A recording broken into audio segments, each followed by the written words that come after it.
Hello everyone, welcome to GS with concept classes. BPSC 68 mains का paper चल रहा है और आज बीपीएससी का जीएस में पेपर 2 था। इसमें जो जीएस पेपर 2 के सेक्शन ए में जो पॉलिटी सेक्शन से जो क्वेश्चन पूछे गए हैं उस क्वेश्चन को आप लोग देख लीजिए, जिन्हें भी 69 देना है, 70 देना है। ये जो फर्स्ट वाला जो सेक्शन है इसमें सारे क्वेश्चन नेसेसरी हैं, सबको लिखना था।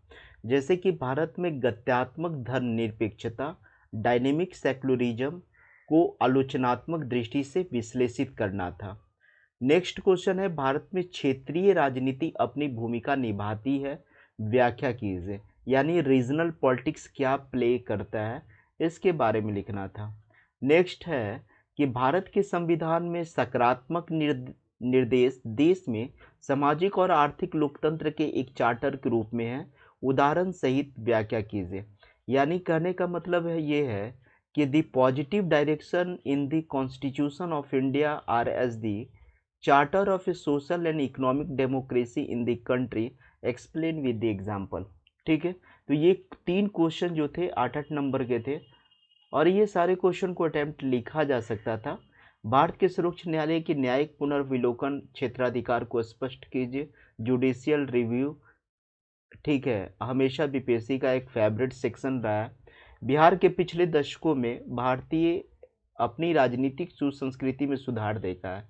बिहार जो है, बिहार का जो पॉलिटिकल कल्चर है उसमें इम्प्रूवमेंट देखने को मिल रहा है लास्ट डिकेड से। तो इसको भी 7 नंबर का क्वेश्चन था, शॉर्ट में लिखना था।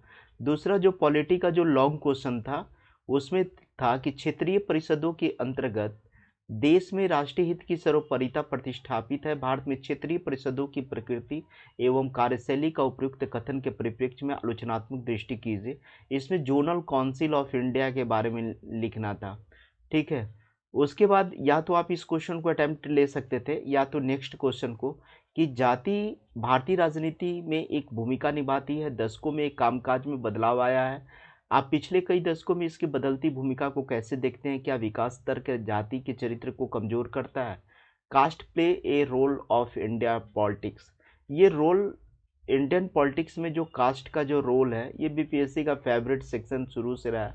तो इसको लॉन्ग क्वेश्चन में लिखना था, दोनों में से कोई एक सेलेक्ट करना था।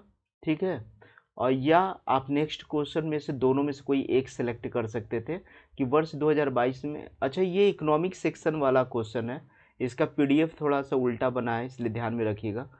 इस दोनों क्वेश्चन में से कोई भी एक क्वेश्चन को अटेम्प्ट लिया जा सकता था। ये इकोनॉमिक और ज्योग्राफी वाला क्वेश्चन का पार्ट है। 2022 में भारत के वैश्विक व्यापार संबंधों की जांच कीजिए। व्यापार बढ़ाने के लिए भारत द्वारा की गई विभिन्न पहलें क्या है? भविष्य में भारत के वैश्विक व्यापार संबंधों को बढ़ाने के लिए कुछ उपाय बताएं।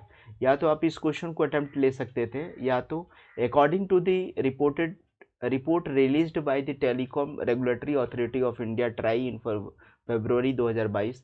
यानी कहने का मतलब है जो भारतीय दूरसंचार विनियामक प्राधिकरण है, ट्राई है, उसका रिपोर्ट क्या आया है? ठीक है, कि अखिल भारतीय औसत 85.91% के मुकाबले बिहार का सेवा क्षेत्र में 53.71 टेली घनत्व है, यानी टेली डेंसिटी है। इस स्थिति के कारणों को इंगित कीजिए, इसके क्या प्रभाव है, इसके सुधार के लिए उठाए जाने वाले कदमों की बात करें। तो इस दोनों में से कोई एक क्वेश्चन को अटेम्प्ट लेना था। निश्चय ही बहुत सारे लोग फर्स्ट वाले सेक्शन को अटेम्प्ट लिए होंगे। ब्लू इकोनॉमी, ठीक है, ब्लू इकोनॉमी की पहचान कीजिए। राष्ट्रीय विकास के 10 मुख्य आयामों में से एक के रूप में की जाती है। उपयुक्त कथन के आलोक में अर्थव्यवस्था के लिए इसके महत्व पर चर्चा कीजिए। नीली अर्थव्यवस्था को बढ़ावा देने के लिए भारत सरकार द्वारा उठाई गई कदमों की सूची बनाइए, क्या ये पर्याप्त है? इस क्वेश्चन को भी मैं गेस क्वेश्चन के रूप में दिया था। और ये वाला जो है वैदेशिक व्यापार संबंध, ठीक है, विदेश व्यापार नीति 2023 का वीडियो मैंने अपलोड किया था यूट्यूब पर। तो उसका भी कंटेंट को, जो मैंने कंटेंट दिया था विदेश व्यापार नीति 2023 के कंटेंट को, आप 5 के ए वाले आंसर में आप बहुत आसानी से लिख सकते थे और आपका मार्क्स इंप्रूव कर सकता था। ब्लू इकोनॉमी क्वेश्चन को तो मैंने गेस दिया था। नेक्स्ट है कि कच्चे माल के आधार पर बिहार को वन आधारित उद्योगों, कृषि आधारित उद्योगों और खनिज आधारित उद्योगों में विभाजित कीजिए। उन उद्योगों की अवस्थिति को दर्शाने वाले स्वच्छ रेखा चित्र द्वारा अपने उत्तर की पुष्टि करें। इस क्वेश्चन को भी मैंने गेस क्वेश्चन के रूप में दिया था आप लोगों को कि एग्रीकल्चर और मिनरल बेस्ड आपको जो भी बिहार में इंडस्ट्री है उसको पढ़ करके जाना है, मेरा गेस क्वेश्चन था। ठीक है, वन आधारित औद्योगिक कृषि में आप इंक्लूड करके पढ़ के गए होंगे तो लिखे होंगे। ये सेक्शन 3 का साइंस टेक्नोलॉजी का पार्ट है कि भारतीय परिप्रेक्ष्य में प्रौद्योगिकी का स्वदेशीकरण से आप क्या समझते हैं। ठीक है, प्रौद्योगिकी का स्वदेशीकरण है ना, कहने का मतलब कि जो हमारे यहाँ जो टेक्नोलॉजी आ रहा है उसका बहुत सारा इन्वेंशन इंडियन गवर्नमेंट के द्वारा ही किया जा रहा है, तो इसका क्या इम्पोर्टेंस है।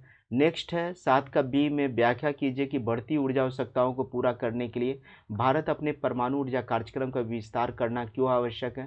परमाणु कार्यक्रम में आवश्यक सावधानियां भी लिखिए। नेक्स्ट है ये ये वाला जो है साइंस टेक्नोलॉजी का लघु उत्तरीय सेक्शन था। ठीक है, और इसका पीडीएफ चूंकि इधर उधर बना है।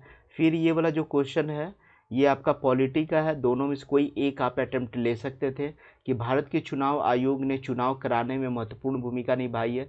दशकों से चुनाव को स्वतंत्र और निष्पक्ष बनाने में इसकी भूमिका का आलोचनात्मक परीक्षण कीजिए। बिहार में सेशन पूर्व और सेशन युग के बाद चुनाव के संचालन के संदर्भ में अपने उत्तर का कारण दीजिए। यह लोकतंत्र को मजबूत करने में कैसे योगदान देता है।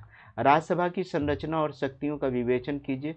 संसद के द्वितीय सदन के रूप में इसकी भूमिका का उल्लेख कीजिए। दोनों में से कोई भी एक क्वेश्चन को अटेम्प्ट ले सकते थे, दोनों क्वेश्चन ठीक था, आप लिखने लायक स्थिति में होंगे। ठीक है, सेक्शन सेकंड में आते हैं जिसमें आप लोगों को ज्योग्राफी इकोनॉमिक्स पढ़ना है।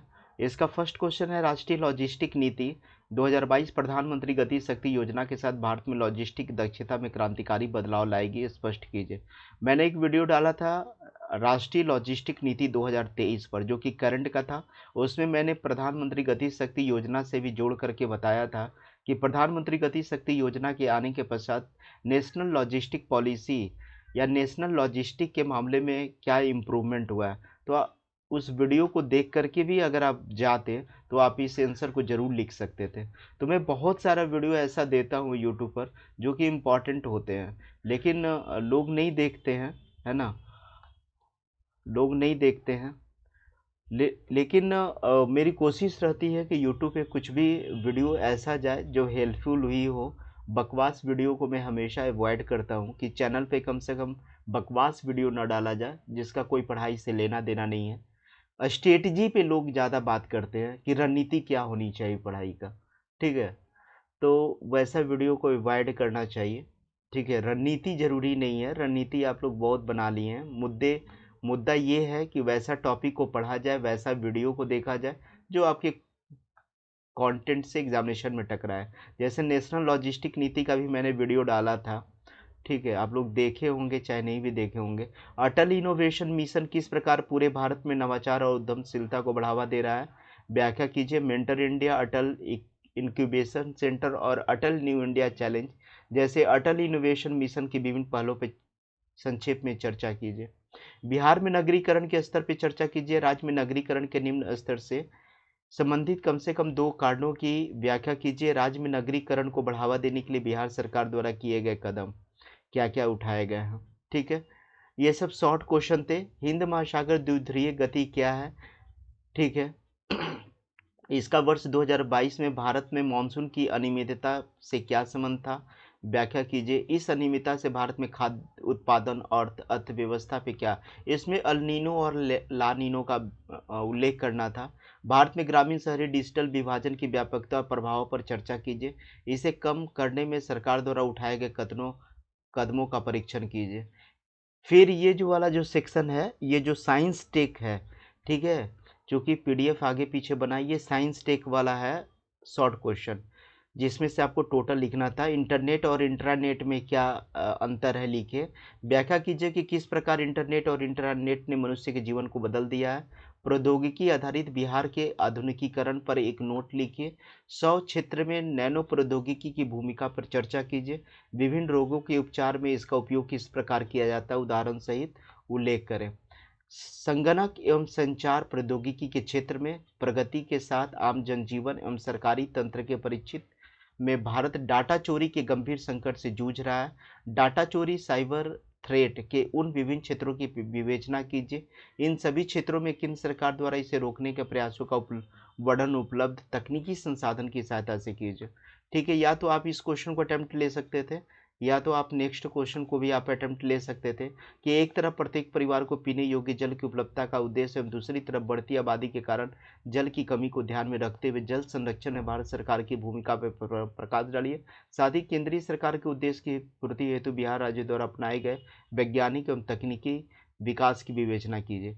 तो ये वाला क्वेश्चन संगणक और संचार और ये वाला क्वेश्चन में दोनों में से कोई एक अटेम्प्ट करना था।